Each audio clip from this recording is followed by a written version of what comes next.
Good day and welcome to our daily news roundup on Atlantic TV. I am Michael Gobadia. Here are our top stories. Nigerian-US forces killed 175 ISIS terrorists in Northeast operation, says Defense Headquarters. APC primaries, 17 National Assembly members lose re-election tickets. Dangote unveils a multi-billion-dollar Olokola seaport plan. And on the foreign scene, President Xi Jinping and Vladimir Putin hold talks in Beijing. And talking sports, AFCON qualifiers, Nigeria to face Madagascar, Tanzania, Guinea-Bissau. Now to the news in full. The Defense Headquarters on Tuesday, May 19, 2026, confirmed that joint counter-terrorism operation involving Nigerian forces and the United States African Command killed 175 ISIS terrorists in the northeast Nigeria. Now, in a statement by the Director of Defense Information, Major General Uba, the military said the coordinated strikes, which began a few days earlier, targeted ISIS position, operational network, and logistics hub across the region. The Defense Headquarters also disclosed that several senior commanders were killed, including Abu Bela Muniki, described as a key ISIS operative involved in financing, recruitment, logistics, and attack planning, alongside other fighters such as Abdul Wahab, Abu Musa Malgiwa, and Abu al-Mujahi. It added that the operation destroyed weapons, caches, checkpoints, and support system used by the group, stressing that the joint campaign could continue to dismantle terrorist network and restore stability in the Northeast. Away from that, the trial of former Kaduna State Governor Nasir El-Rufai over alleged treason in breach of national security resumed on Tuesday at the Federal High Court in Abuja. A prosecution witness told the court that the National Security Advisor and that of the ICPC chairman confirmed the authenticity of a conversation referenced by El-Rufai during a televised interview. The court believed or heard that El-Rufai in an interview alleged that a private conversation involving the NSA Nuhu Rubadu had been intercepted and forwarded to him, prompting a security investigation. The case was adjourned in June 2022 and 23rd after the prosecution tendered evidence and both sides concluded cross-examination on key aspects of the alleged interception and investigation. Now, talking politics, the All Progressive Congress has concluded its National Assembly primaries with indications that no fewer than 70 of its 337 federal lawmakers will not return to the National Assembly come 2027. The party, which currently has 242 members in the House of Representatives and 88 Senate, saw several high-profile incumbents lose out, withdraw, or step down during the primaries, including lawmakers who defected from other parties ahead of the exercise. Among those affected are former Labour Party members and other defectors who failed to secure APC tickets, alongside sitting senators such as Benga Daniels, Osita Uzonaso, and Emmanuel Dede, and Titus Zam, Salihu Mustafa, and Ned Nwoko, who all lost or stepped down during the contest. The primaries have, however, been marred by widespread protests, disputes, and allegations of irregularities across several states, with some aspirants rejecting results and others claiming violence and manipulation during the exercise as the party moves towards final ratification of candidates for the 2027 elections. The Shekiri Grassroots Coalition has inaugurated its Warri Southwest chapter in Degle, Warri Southwest local government area of the state. The ceremony took place on May 19, 2026, marking an expansion of the group's grassroots structure in the Niger Delta region. At the event, the group reaffirmed its commitment to backing the Shekiri candidate across Warri North, Warri South, and Warri Southwest ahead of the 2027 election. The group, however, stated that it has not yet endorsed any candidate in Warri North and Warri South constituency 1, adding that it will hold consultations and interactive section with the aspirants from different political parties before making final decision. It also noted that support for non-Ishekiri candidates would only be considered where it aligns with the community's broader interests. The coalition further declared support for the re-election bid of President Bola Ahmed Tinubu and Delta State Governor Sheriff Oboduwari. National Coordinator Prince Collins Edema urged members to remain united and committed to the advancement of the Shekiri nation.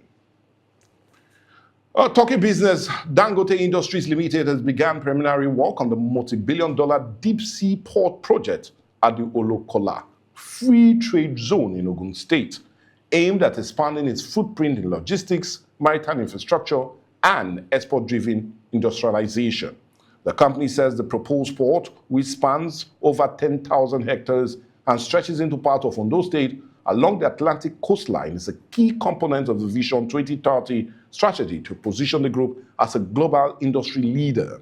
A delegation led by the Managing Director of Infrastructure and Logistics, Captain Jamal Abakar, has begun stakeholders' engagement with host communities in Ondo State ahead of the project implementation.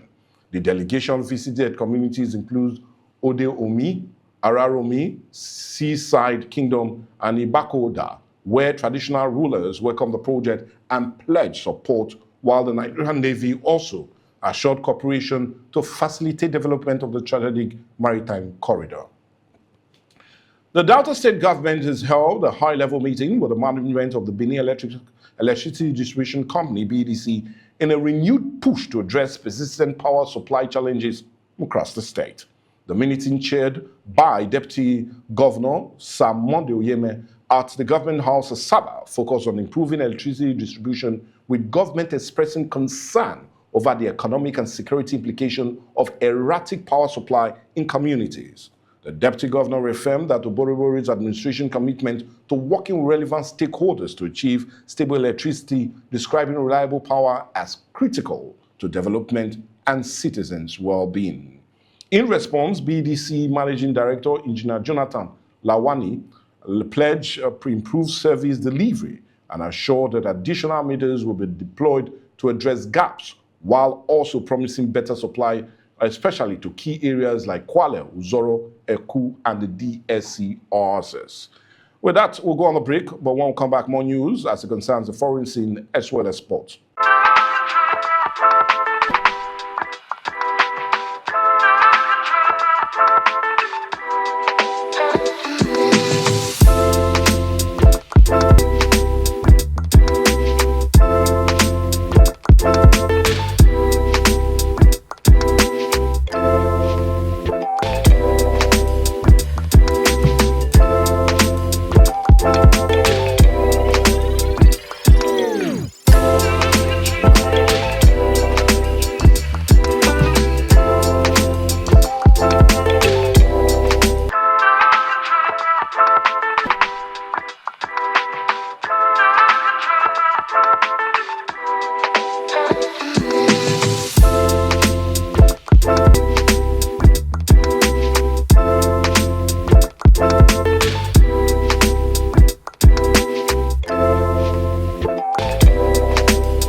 Atlantic TV.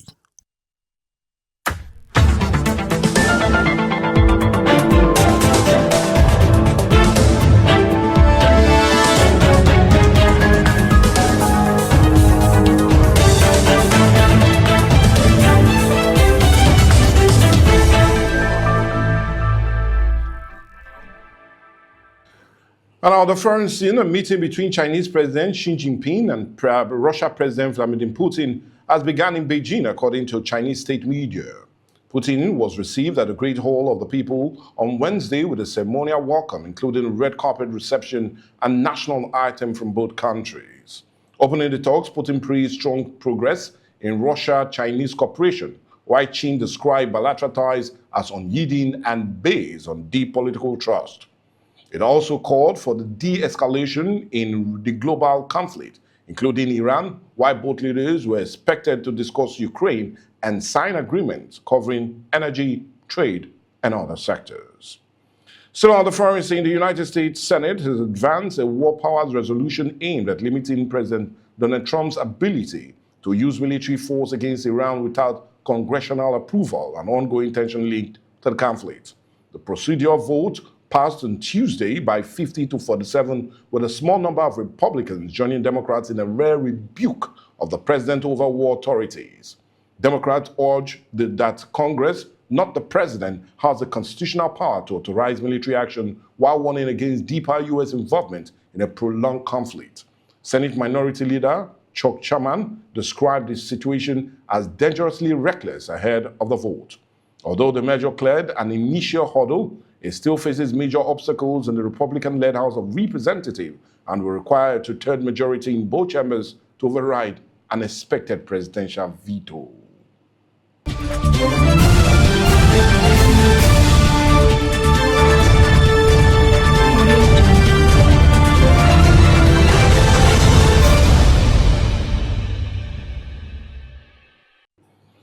And in the ever-exciting world of sports, Nigeria has been drawn in Group L of the 2027 African Cup of Nations qualifier, where they will face Madagascar, Tanzania, and Guinea-Bissau in their bid to reach the tournament. The draw was held at the headquarters of the Egyptian Football Federation with former Super Eagles captain William Troost-Ekong among the draw assistants. A total of 48 teams were divided into 12 groups, with only group winners qualifying directly from the finals due to co-hosts Kenya, Tanzania, and Uganda.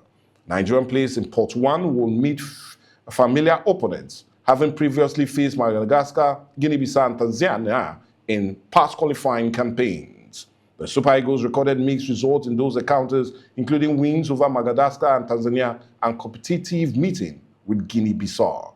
The qualifiers will be played across 3 FIFA windows from September 2026 to March 2027, ahead of the tournament schedule for June 19 to July 17, 2027 in Kenya, Tanzania, and Uganda. Arsenal Football Club has been crowned English Premier League champions for the first time in 22 years after Manchester City were held to a 1-1 draw by Bournemouth at the Vitality Stadium. Manchester City, who needed a win to keep the title race alive, failed to break through on the South Coast, leaving Arsenal mathematically out of reach at the top of the table. The result confirmed the Gunners as champions following a season in which they had been front-runners for much of the campaign. It is Arsenal's first league title since 2003-2004 invisible season and ends a 22-year wait for the top-flight glory, as well as a 6-year trophy draft from the club. Manager Mikel Arteta secures his second major honor at the Emirates, with the team winning 25 of their 37 league matches and recording the best defensive record in the division. Arsenal are set to leave the trophy at Seahorst Park on Sunday, May 24th, as they complete their final fixture of the season. Meanwhile, Bournemouth marked a historic milestone of their own by sealing qualification for Europe competition for the first time in the 127-year history following the draw. We totally congratulate Arsenal Football Club. Let's go check the weather and see what it will be like for major cities across Nigeria.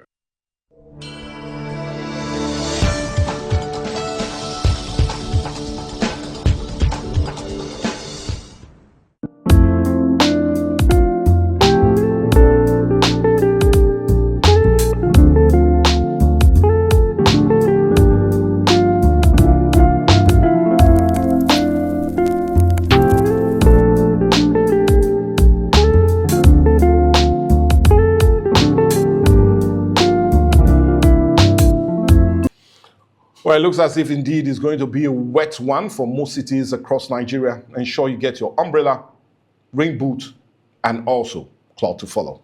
Well, the weather forecast, that brings us to the end of the news on Atlantic TV. I remain Michael Gobadia. God bless you. Have a great day.